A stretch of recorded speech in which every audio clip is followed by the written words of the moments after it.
আজকে প্রথমে এই আদালত যে আদেশটা দিয়েছেন সেটা হচ্ছে সোশ্যাল মিডিয়া সহ বিভিন্ন গণমাধ্যমে এই ট্রাইব্যুনালের বিভিন্ন প্রসিডিংস এবং ট্রাইব্যুনালের বিচারকদের ছবিকে বিকৃত করে নানান ধরনের ব্যঙ্গাত্মক নানান কথাবার্তা বিভিন্ন জায়গায় প্রচারিত হচ্ছিল এবং সেখানে আইনকে ভায়োলেট করে যেগুলো সত্য বিষয় নয়, যেগুলো ফ্যাক্টস নয়, সেরকম ফ্যাক্টসকে টুইস্ট করে মিথ্যা তথ্যের উপর ভিত্তি করে এই ট্রাইব্যুনালের সম্মান যেটা জনমনে সেটাকে বিঘ্নিত করার জন্য, সেটাকে হানি করার জন্য নানান ধরনের অপপ্রচারমূলক পোস্ট দেওয়া হচ্ছিল। এটা ট্রাইব্যুনালের নজরে এসছে এবং এর আগে আপনারা জানেন যে কয়েকদিন আগে ট্রাইব্যুনালের চেয়ারম্যান একটা জিডিও করেছেন যে তার ফোনে নানান ধরনের কথাবার্তা, অশ্লীল কথাবার্তা, গালাগালি করা হচ্ছে।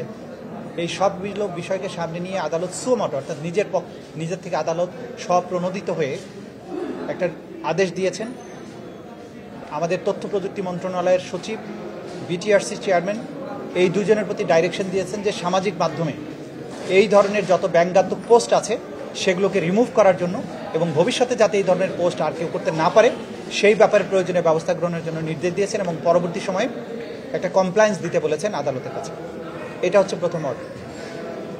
দ্বিতীয় যে দুটো মামলা ছিল গুমের ব্যাপারে, একটা টিএফআই এবং আরেকটা জেআইসি রিলেটেড, সেই দুটো মামলায় চার্জ শুনানির জন্য একটা ৩রা ডিসেম্বর আর একটা ৭ই ডিসেম্বর দিন ধার্য করা হয়েছে। এখানে তাদের কয়েকটা অ্যাপ্লিকেশন ছিল, অ্যাপ্লিকেশনগুলো আদালত কিছুটা শুনেছেন, বলেছেন এগুলো পরবর্তীতে আরও শুনতে চান। আমরা প্রসিকিউশনের পক্ষ থেকে বলেছি যে এই ধরনের অ্যাপ্লিকেশন দেওয়ার কোনো সুযোগ নেই, কারণ তারা ভার্চুয়ালি হাজিরা দিতে চেয়েছেন। আদালত কমেন্ট করেছেন যে আইন সবার জন্যই সমানভাবে প্রযোজ্য হবে, যেহেতু বাংলাদেশের সাবেক প্রধান বিচারপতি কারাগারে আছেন, তাকে কোর্টে অ্যাটেন্ড করতে হয় ফিজিক্যালি। অ্যাপেলেট ডিভিশনের বিচারক, সিনিয়র মন্ত্রী, বিভিন্ন পর্যায়ের মানুষ যারা আসামি হয়েছেন তারা রেগুলারলি আদালতে সশরীরে হাজিরা দেন। সুতরাং এখানে ডিফারেন্ট কোনো ঘটনা ঘটেনি যে কারণে অন্য কোনো বিশেষ বিবেচনায় কাউকে ভার্চুয়ালি হাজিরা দেওয়ার বিষয়টা অ্যালাউ করতে হবে, এই বিষয়টা আদালত প্রয়োজন মনে করেন না। তারা মনে করেন সকল নাগরিক আইনের দৃষ্টিতে সমান, সবাইকে ইকুয়াল ট্রিটমেন্ট দেওয়া উচিত। তারপরেও যেহেতু ডিফেন্স পক্ষ বলেছেন তারা এই অ্যাপ্লিকেশনগুলো পরবর্তীতে আবার শুনানি করতে চান, আদালত বলেছেন হ্যাঁ সময় হলে উনি আবার শুনবেন।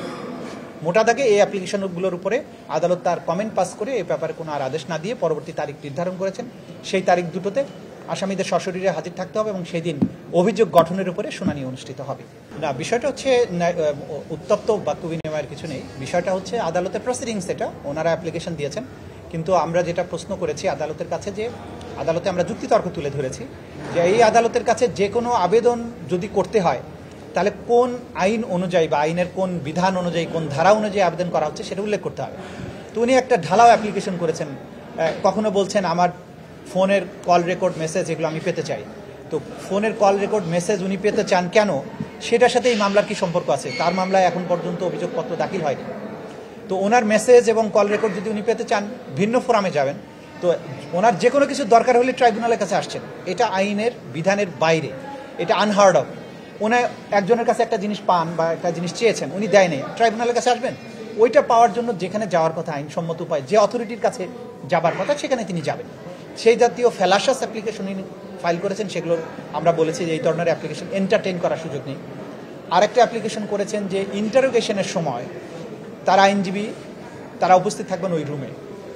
আমাদের আইনে এই ইন্টারন্যাশনাল ক্রাইমস ট্রাইব্যুনাল অ্যাক্টের কোথাও ইন্টারোগেশনের সময় তদন্তকারী কর্মকর্তার সামনে আইনজীবীকে বসে থাকার কোনো বিধান আইনে নাই।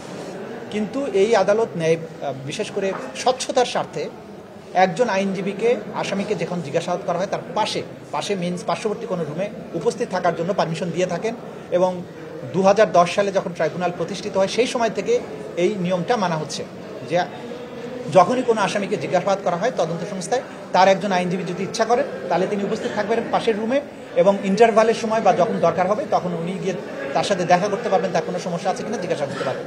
পাশাপাশি একজন ডাক্তারকেও রাখা হয় যাতে কোনো সময় যদি সেই আসামি অসুস্থতা বোধ করেন তাহলে যাতে তাকে চিকিৎসা দেওয়া যায়।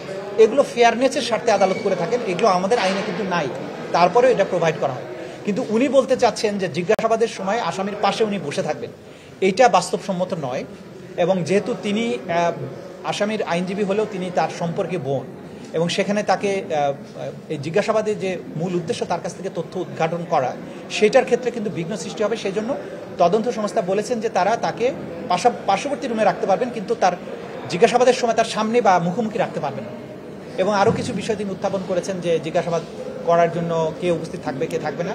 আমরা খুব সুস্পষ্টভাবে দেখিয়েছি যে জিজ্ঞাসাবাদ করার স্বার্থে তদন্তকারী কর্মকর্তা যাকে প্রয়োজন মনে করবেন যে এই জিজ্ঞাসাবাদটাকে ফ্রুটফুল করার জন্য, তাকেই পাশে রাখতে পারবেন। অনেক সময় আপনারা জানেন যে আসামিদের কাছ থেকে তথ্য উদ্ঘাটনের জন্য ভিকটিমদেরকে তার মুখোমুখি করা হয়। যে এতক্ষণ যে অস্বীকার করছিল, যখন ভিকটিমের মুখোমুখি হয় তখন কিন্তু আসামি সত্য বলতে বাধ্য হয়।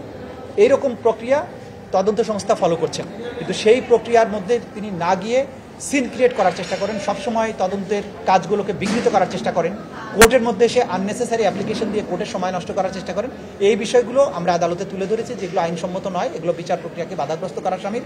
এবং আমরা বিশেষভাবে বলেছি যে স্পেসিফিক্যালি এই যে আসামি জিয়াউল হাসান, তার বিরুদ্ধে সোফার যে সমস্ত এভিডেন্স এসছে তদন্ত সংস্থার মাধ্যমে, আমরা যেটা জানি যে তিনি শত শত মানুষকে গুম করে হত্যা করেছেন, তাদেরকে পেট কেটে নদী নালায় খালে বিলে তাদের লাশকে ফেলে দিয়েছেন। এই জাতীয় অসম্ভব শক্তিশালী এভিডেন্স আমাদের কাছে আছে। এইরকম একটা দুর্ধর্ষ খুনি বা দুর্ধর্ষ যে আসামি, যার বিরুদ্ধে এত খুনের অভিযোগ আছে, গুমের অভিযোগ আছে, তার ব্যাপারটা তদন্ত সংস্থাকে তার মতো করেই ডিল করতে দিতে হবে। আইন অনুযায়ী তাকে জিজ্ঞাসাবাদ করা, তথ্য উদ্ঘাটনের জন্য যা প্রয়োজন তদন্ত সংস্থায়, এগুলো করতে দিতে হবে। কারণ বাংলাদেশের সবচাইতে আমি বলবো যে ব্যক্তি হিসাবে, একক ব্যক্তি হিসাবে সবচাইতে বেশি সংখ্যক অপরাধের সাথে তার সম্পৃক্ততা পাওয়া গিয়েছে বলে আমরা জানতে পেরেছি। সুতরাং এই বিষয়গুলো যতটুকু সম্ভব তাকে সতর্কতার সাথে জিজ্ঞাসাবাদ করার ব্যাপারে তদন্ত সংস্থার যে স্বাধীনতা আছে আইন অনুযায়ী, সেটা যেন তদন্ত সংস্থা ভোগ করতে পারে, সেটা আমরা আদালতের কাছে